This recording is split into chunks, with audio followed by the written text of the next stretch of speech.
All right, folks, today the Supreme Court refused to hear an appeal by activist DeRay McKesson. This stems from a protest that took place several years ago in Louisiana around Alton Sterling. Now, of course, the decision would be whether or not the leader of a demonstration could be sued for an injury to a police officer which was caused by another protester. Now, that leaves in place the ruling by the Fifth Circuit. And the very conservative Fifth Circuit ruled that a person can be held liable for the violent actions of a random protester. Now, there still are other things that are happening in the lower court, which was stated by Justice Sonia Sotomayor. But this really is a very dangerous case, Julian, because what you have here is a police officer who says that he was injured by another protester. And so, therefore, he sued DeRay McKesson individually as saying, oh, you planned this, you organized this, when he actually said he didn't. So, therefore, I am going to hold you liable for my injuries, even though DeRay didn't even know who the hell the alleged perpetrator was. You know, again, we talked earlier about the retrenchment on our rights. One of our rights is a right to protest. And this is a right that we've seen over the past few years. Protesters being arrested, protesters being fined. And this is just an extension of that.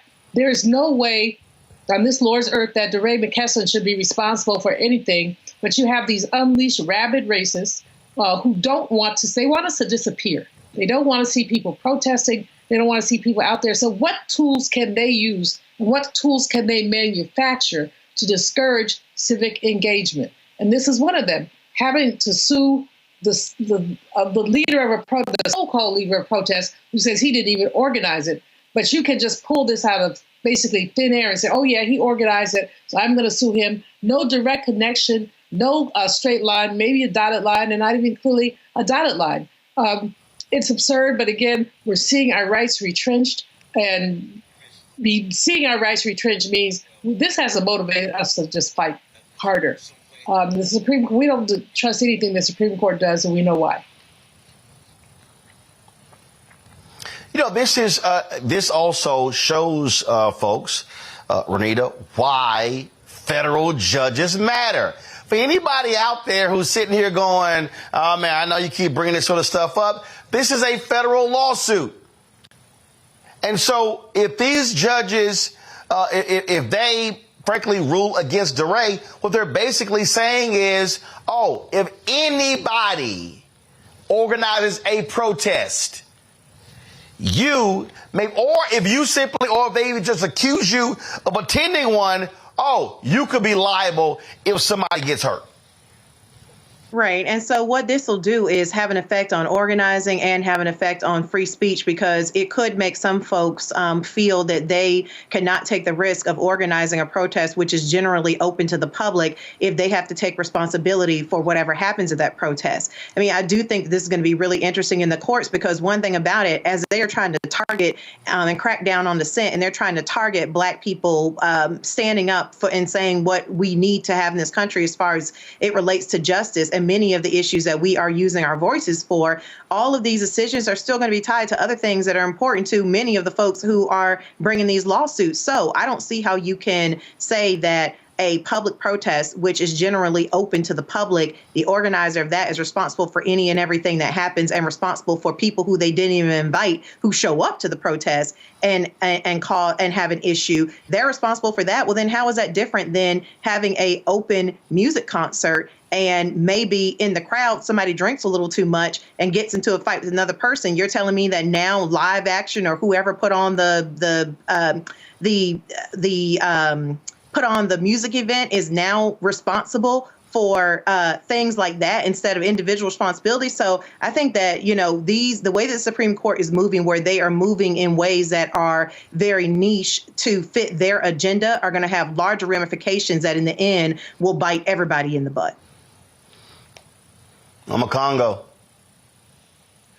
We also have to be mindful that this is also going to be selectively used, because in many of these states like Florida and other places, which we also talked about last week as well, the governors are introducing laws that are making it okay to run over protesters if they feel like their life is threatened. And I guarantee, like, depending on who the person in the car is, whoever they run over, they're not going to face particular charges. Let's also be mindful of the fact that this protest was to protest the killing of Alton Sterling. And those officers who killed him, there were no charges even filed against them. And so police officers, we don't want anybody getting injured or hurt, but that sometimes also comes with the job. And so if people are going to make more of a bigger deal of that than the particular situation they were protesting in the first place, that also reveals the hypocrisy. And every state and across the country, we need to be mindful, particularly with these Republican governors. They are going to continue to do things like this, and police are going to feel more emboldened. And we wouldn't be surprised to find out, even if some of these other protests, because we're going to keep protesting anyway, they invite some people there to be disruptors, some people who will be there who can actually attack police or hurt other people, so these types of lawsuits can continue to happen to defame them. So this is a real problem, and it's going to be loosely applied primarily towards people who are anti-Trump in some way, shape, or form, or people who are considered to be quote-unquote anti-police, or Black Lives Matter activists in general. It's the hypocrisy of it, Roland, that is glaring, particularly in the fact that this was a protest after the killing of Alton Sterling. And the fact of the matter is, we're not getting justice for the rallies that we're showing up to in the first place, but these particular smaller incidents are gaining more attention and making their way all the way up to the Supreme Court. Indeed. So like I said, there are some other cases winding its way through the courts, and so we'll be paying attention to this, but we'll see what action takes place next. Fanbase is pioneering a new era of social media for the creator economy.